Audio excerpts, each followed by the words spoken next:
Kajiado Collective Podcast. Kajiado Collective Podcast. Kajiado Collective Podcast. Kajiado Collective Podcast.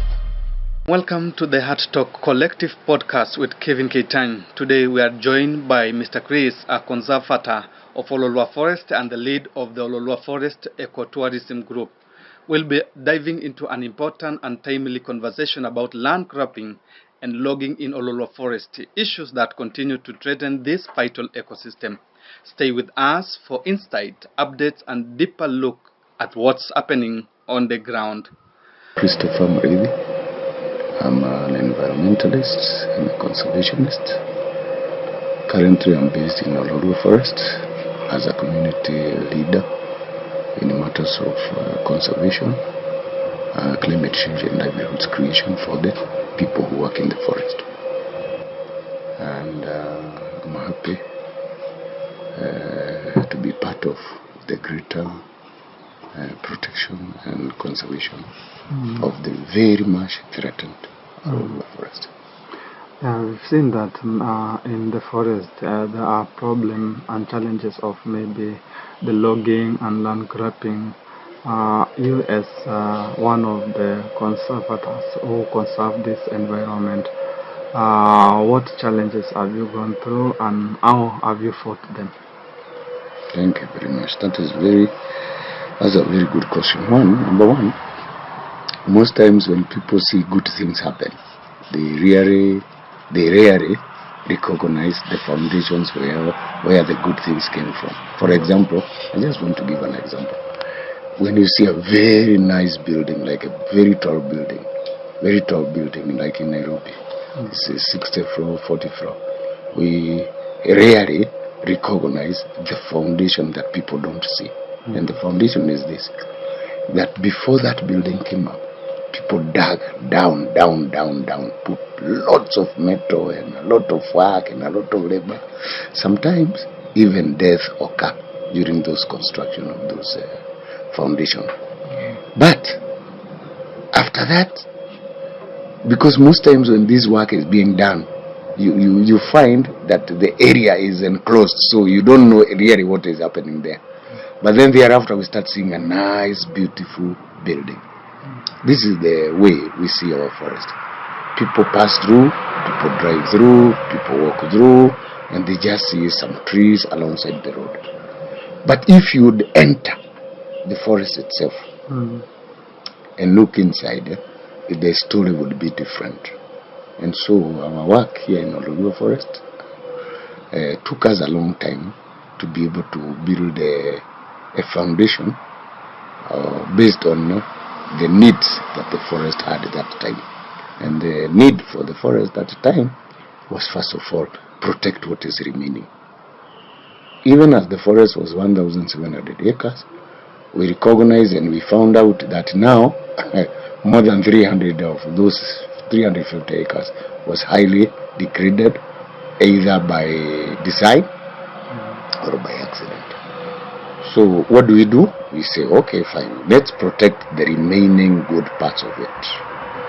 So that one we have done carefully over the years, and we have achieved significant results and success. But the challenge of keeping off the threat is still there with us. It is alive, because when you pass through the forest, it is not fenced, and people see opportunities everywhere. And unfortunately, that is the way Kenyans see things. Kenyans see any place that is open, they start asking who owns the land.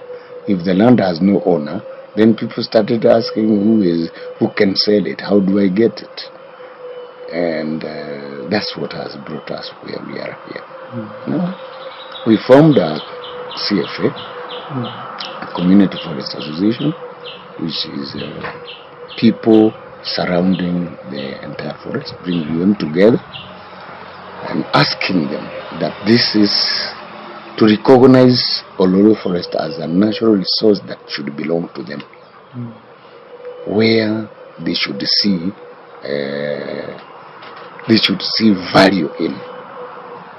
Most times, when people look at resources like forests, they see as a place where I have to go, cut a tree, sell to somebody who is building a kiosk, or sell to somebody who is going to burn charcoal, things like that. So forests, for many, many years, people saw it as a place where only you can go there and derive something quickly. Maybe that is where you should go and hunt an antelope and get some meat for that day. But for us now, we change the narrative. We say, when we have a CFA, a Community Forest Association, these are the people encycling around the forest. They start seeing the value of that resource, where people can go collect firewood for their daily use, keep beehives, produce honey. Instead of going to cut their trees, they have tree nurseries around.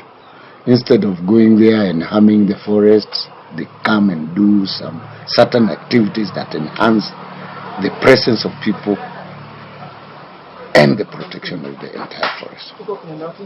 So now, our main threat in this forest is grabbing. Grabbing is big. People are very hungry of open lands, and I don't know why. Why should people? That one I have never even tried to understand, because I try to understand why do people target forests? For example, why do people logging? We can stop. We have done the stopping of logging. It is minimal, but we have done a lot of stop for the logging, cutting of indigenous trees. That is now very minimal. But the grabbing is still there, because grabbing is not, it doesn't happen in the forest in the first instance. It happens in the maps. So people go somewhere, sit down and say, can we look at the map of Olorio forest?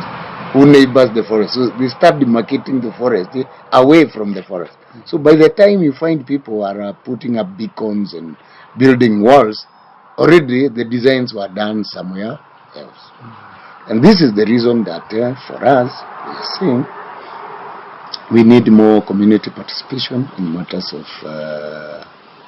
natural resources protection, and we also need community participation in matters of conservation. The reason is this, and I thank God that the 2010 Constitution also put it that it's a requirement that if any other project, whatever it is project, whether it is building a toilet anywhere, it has to have a public participation. And I don't know why this public participation is not taken serious. Public participation means generally this way. You might end up building a toilet where there is a resource. During the public participation forum, this is where you find out things. That, by the way, mahali mnataka kuweka fence, hapo ndio kuna mto wa maji, msiweke. By the way, where you want to build, hapo ndio mto inapitaga ile inaitwa storm water. So public participation informs future events. So for us here, we are saying if the public is more aware about the forest, then we will have less to care about the forest. Simply because now people are more aware, people are more apt, and people can really talk about a situation that they really understand. But the key number one in public participation is ownership. Ownership means when you have a public or people around a certain environment and people really don't know what happens around that place, things change. For example, I come from a village called Bulbul. This is a small village, and rarely would people, when I hear people being called for public participation, they never attend. But when development start happening, then people start making noise. Then you say, did you attend a public participation forum? Then no, I'm busy. But that's where decisions are made. So for us, we have a CFA that is sitting. It is very vibrant. We met. Actually, when you came here, you have just seen how the office moves. So people come from different groups. We talk about not just generally about the forest. We also talk about our own well-being. Our own projects outside the forest. So we can be in the forest, but we act in the forest, but also outside the forest. Maybe if now the logging and the land grabbing takes place maybe within the forest, how have local residents been affected, or how will they be affected if there is those logging and maybe land grabbing within the forest? Number one, when these natural resources are affected, they affect mostly the people who live nearby. For example, if you, like now in Ololo Forest, now we just had a big herd of cattle and goat and sheep in the forest. Yeah, right, like 10, 15, 20 minutes. Now, this is telling you there is drought. But now you see people moving their cattle inside the forest. The question you would ask yourself, why would you buy cattle, sheep, goats, if you don't have enough land to keep them? Why would you want to rely that I'm buying because I know there is a forest where to take those cows? That's not good information. Why would somebody buy cows, and employ somebody to come bring cattle inside the forest so that they can graze, because it's free grazing area? Why? So the community here should also know, even us, when we are talking about logging, it is misusing of natural resources. Misuse of natural resources.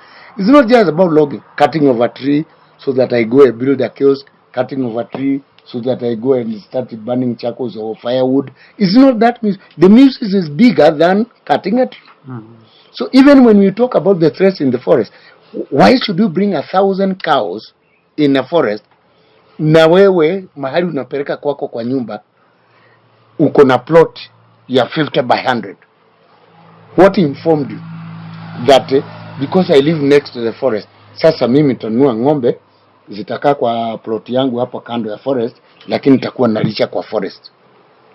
That's a direct threat, because at first we do not even know, even now of course we know, that you cannot bring such a big number of animals, because the habitat will not sustain the numbers of animals.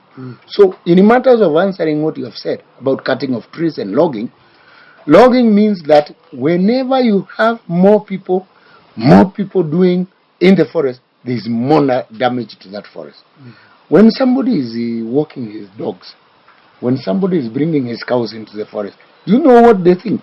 Wanaona mti mzuri when they are walking around. Akienda nyumbani anafikiria nilikuwa Ololua Forest, niona mti mzuri straight, anarudi usiku kukata hiyo mti. These are the threats we are facing.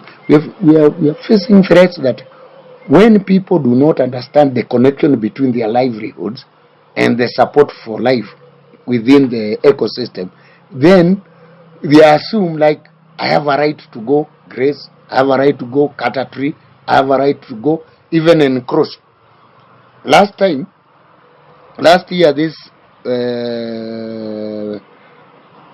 resident A pushed his land 1 meter inside the forest. In 10 years, they have pushed almost 1 kilometer inside the forest. And that is that, because nobody is asking him. So unfortunately, that is how the situation is. But as members of the CFA, we are trying to sensitize the community, first of all for the need for protection, and secondly for the need of not relying on forest produces. Like, you don't need to come and cut a tree. You don't need to come here and graze. You can have a zero grazing. You can have goats inside your premises to produce milk. Why should you have 100 herds of cows? They only produce 10 liters. When you can keep one nice cow to produce 30 liters a day. So we also need to encourage our people to move from the traditional ways of thinking around the natural areas to thinking more about what is more valuable and what is not going to threaten our forests or to harm our forests. Yeah. Maybe what role should a journalist, or what has the journalist done so far that they should play in exposing and preventing such environment abuse? Journalists are great tools. Journalists are great tools, not just to amplify, to inform, but also to create more awareness into these matters that we have been talking about. One, you can imagine, I don't want to imagine if we didn't have newspapers in my time, or TVs or radios, and now you cannot imagine a scenario where you don't have this social media or IT things. The world will not be moving. People are living at the tips of their fingers. Whatever is happening now, I can know what is happening in New York. So journalists, you guys, be of whatever kind, they are very important tools in matters, and especially in matters of exposition, to expose things that are happening in our society. In fact, now we rely more on journalists to tell us the truth, to keep us aware, to make us see things than any other mediums. So journalists are number one, that they will tell us, they will take the story, they will put it there in front, and people will know exactly what is happening. So the role of journalism and journalists is very crucial. My only concern is the safety for our journalists. I know where we have had journalists maimed. I know where we have had journalists threatened. I know where we have had journalists threatened. Even their equipment sophisticated or broken down or maimed. So, to me, since we do not anymore rely on agencies that we know, public agencies, that could tell us the truth or portray the right picture,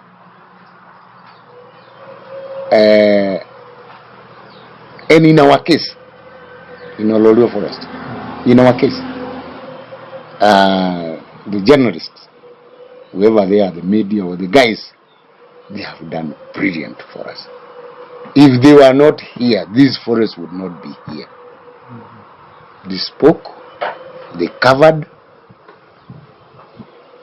they amplified, wakatangaza, wakaeka kwa anywhere that the people knew that we had a problem. So journalists have a very big stake in matters of public awareness. Maybe what types of trees that most of these people target to maybe cut within the forest? Or the species of trees? Yes. Okay. Now, when we talk about trees, we are also saying that all trees have value. All trees. All trees have value. It doesn't matter what sometimes people value because of size. All trees, no matter even if it is a vine, it has a value. Science has not finished to do research on medicine, and most of our medicine come from plants. And here in Ololua Forest, we have more than 345 species of plants. So science has not exhausted their research to find out what value these vegetation and trees in our forest carry. So when people target a certain species of trees, if they target because of a certain need, but they might leave a certain species because they don't know the need. For example, I give you one of the most targeted species in this forest is called Muhogo, silver oak. Simply because it is a hardwood, it is very, very solid. In some of the wood carvings, they would be compared to ivory, a tusk of an elephant. So they would compare that one. Now, when you do a little bit of research on silver, you'd find it is not just found anywhere. It is in certain forests and in certain areas. So it is an unique species of tree.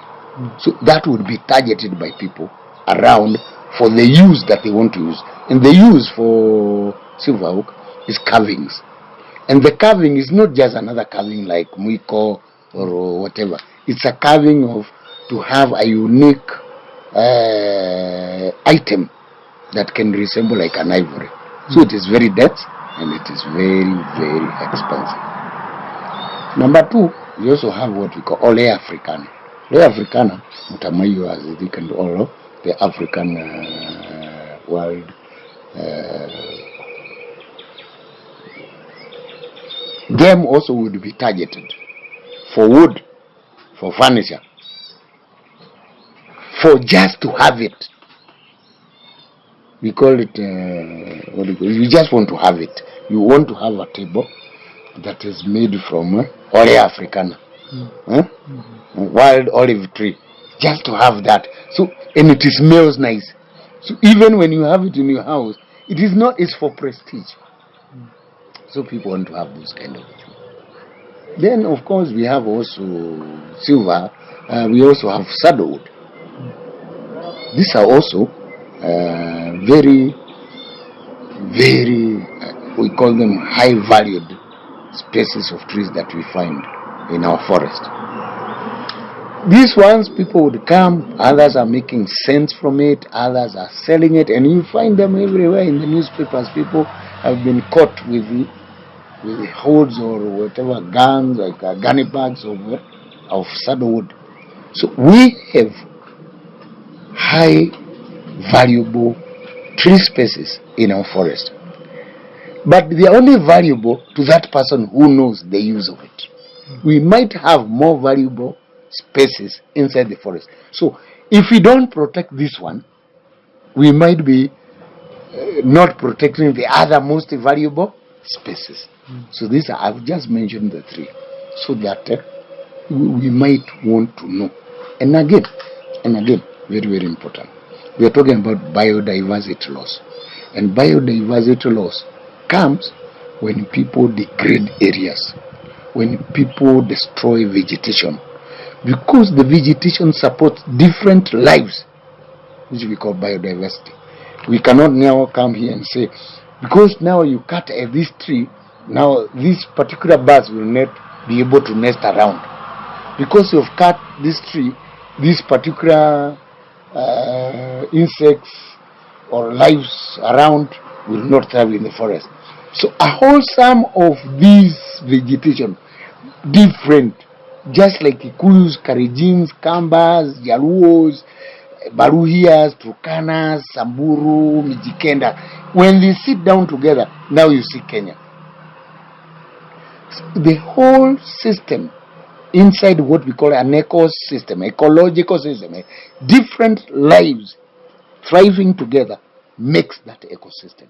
And so it is not good enough to say a particular tree has been targeted, because the only thing that has remained, that person knows, I'm targeting silver oak for the need of tumwika mwiko. But there is another guy who is coming to uproot a very significant tree. To uproot for a certain medicine they can only sell, and it is more valuable than the silver oak. So we try to protect that. We want people to know that you can come here to learn more about trees, vegetation, and all that, and the life these support. For instance, if you are around here, you'll see what we call a tobacco bird. Who supports tobacco bird is a huge, diverse of trees with different seeds that support that life of the tobacco bird. So we hang on that every tree deserves a right. whether it is a mohawk that is being cut for people to go and make cabin, whether it is a saddlewood for people to go and make scents, or whether it is ole africana to go and make good scent for music or for other furnitures. But then you should see far much more beyond the life support that they maintain inside that ecosystem, which is all of forest. Thank you. Thank you for tuning in to the Heartstock Collective podcast. We appreciate your time and support. That brings us to the end of today's episode. Until next time, stay informed and stay engaged. Thank you and bye-bye. The Heartstock Collective Podcast. The Heartstock Collective Podcast. The Heartstock Collective Podcast. The Heartstock Collective Podcast.